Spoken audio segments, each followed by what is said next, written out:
Hey, what's up, everybody? This is Charles Advancer, and welcome you guys to another episode of the DREAMERSPRO show. We cover everything from sports, hot topics, classic debates, entertainment, and we give you guys a fresh perspective on things and how we see them. So today we got a pretty interesting show for you guys. Before we get into it, please make sure you like the video and sub to the channel. So someone actually sent me a message on Instagram today. I forgot his name. I apologize for that. Of a video where Kyrie Irving was analyzing some Michael Jordan footage. And he's like, you should talk about this. So I later on, the video got recommended to me, funny enough. And then I saw a video of him actually analyzing a Kobe Bryant game where he scored 65. And I'm like, okay, I'll watch that later. So anyway, I clicked on this video. And I think Kyrie's on some streaming app. I don't know. I'm not a streamer, so I don't really know like that. Where he's watching the game and he's kind of talking to the chat and reacting to it. So it's always interesting to me to see these guys that play at this play at the professional level, to watch them react to players, because it's always interesting what they're noticing versus what you as a fan, as a casual fan that watches, what you would notice, right? So I always found that to be fascinating.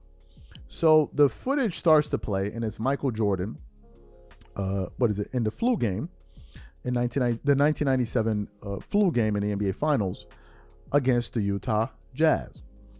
And in that game, it was reported that Michael Jordan had the flu, but then later on in the Last Dance docuseries, apparently he had food poisoning. I don't know what it was. Regardless of that, MJ wasn't feeling well. Okay, it was clear to see that Michael Jordan wasn't feeling well at all during that game. So the video starts off, or the game footage or whatever, it starts off, and Kyrie Irving is essentially analyzing what Michael Jordan did in that game. So as the video starts off, he begins to talk about Michael Jordan's disposition as a player. And he says something interesting. He says, I want you guys to look at the face of somebody that their only focus was winning. That was their primary focus. And I'm like, okay, this is getting powerful here. So what we want to do is want to play some of the things that Kyrie Irving had to say about Michael Jordan in that game. Also what he said at the tail end. Obviously you're going to hear some sound from the game itself, but I want you guys to listen specifically to what Kyrie is saying. If you guys have any difficulty hearing it, just pay attention to the subtitles at the bottom. So I want you guys to listen to that, and I'm going to come back and react to Kyrie Irving. Take a listen to what he had to say here. I know we be having conversations about who's one of the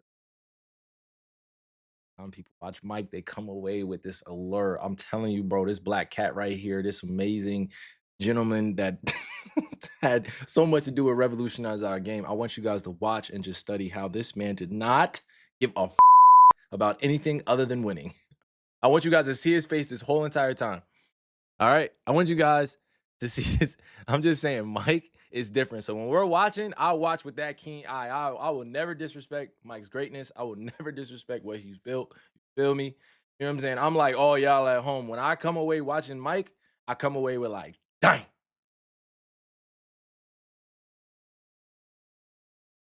Dang. I know they must have hated playing against Jordan, bro. That's why a lot of people don't like him now. Busting people ass in the 90s. The boy got six out of 10 years. He got championship, bro. Led 36-20, 3 minutes into the second. And the Chicago Bulls have taken. No, by the way, I want to make sure that we all give Michael Jordan his flowers. I know he's gotten a lot of flowers over his lifetime, but I want to say that personally, man. Shout out to MJ, bro. You inspired a lot of us. You have definitely set a different standard for a lot of hoopers. I mean, I still look to you for inspiration, not only just your videos, but your interviews. I'm not doing no glazing. I'm saying I'm a grown man. I'm gonna give respect when respect is due. Every time I've seen him, I've definitely tried to shake his hand and let him know how much I appreciate him. You know, because he definitely handled all the pressure of being one of the best players of all time, and he's done it well, and he's transitioned into something greater. So I'm happy for him and happy for his family. You know, shout out to his family. A lot of love his way, man. You know, he did some amazing things out there, bro. So you heard what Kyrie had to say about Michael Jordan. A quick aside.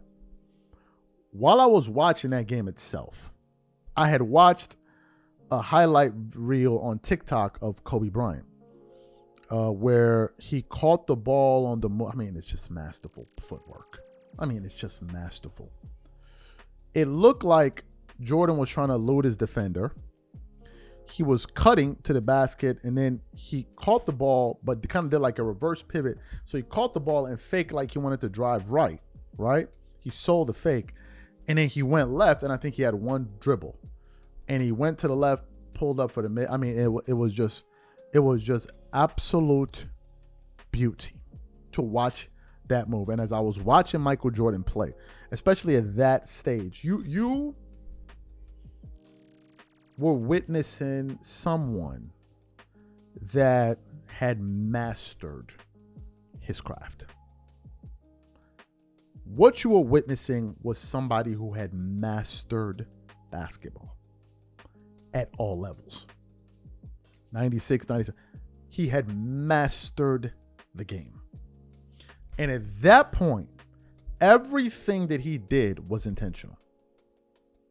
Jordan, I mean, I'm watching him and I'm like, this guy is so good. I mean, I said it before, but I'm going to reiterate it once more.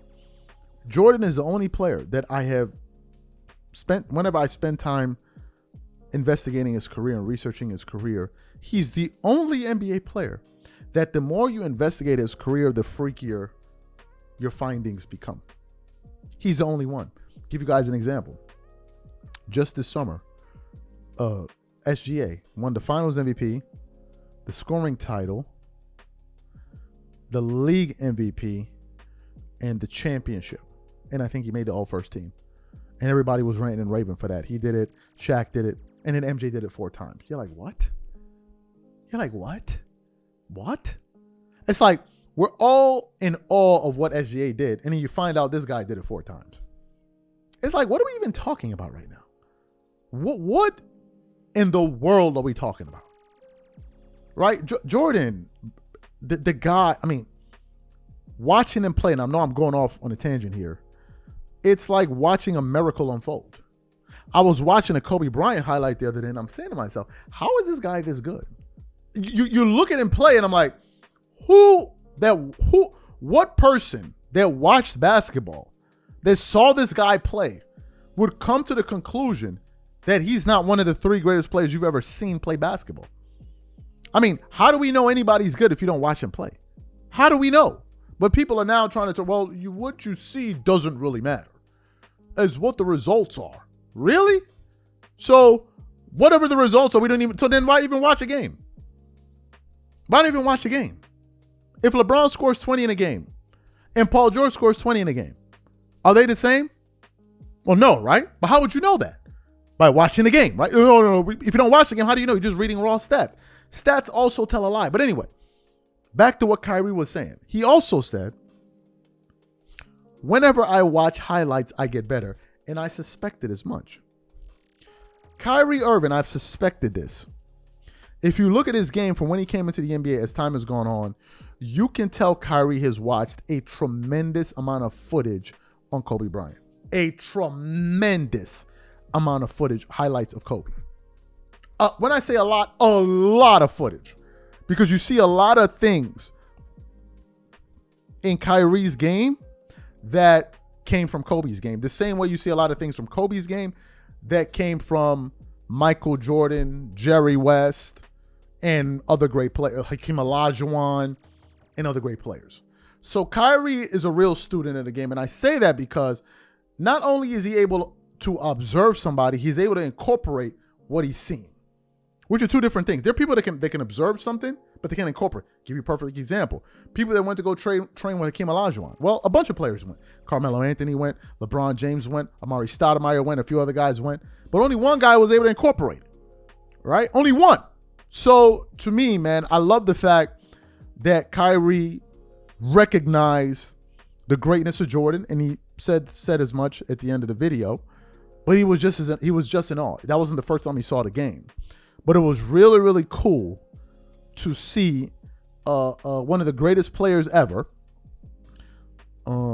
analyzing the game of the greatest player of all time and getting to and kind of going behind the scenes, going behind the curtains and understanding what they're seeing and how they're processing it. I thought that was absolutely cool. I thought it was absolutely cool. So what I want to know from you guys, what do you think about what Kyrie had to say? What do you think about our breakdown? Whatever you guys think, please leave your thoughts and comments in the comment section. And we'll catch you guys on the next show. Peace.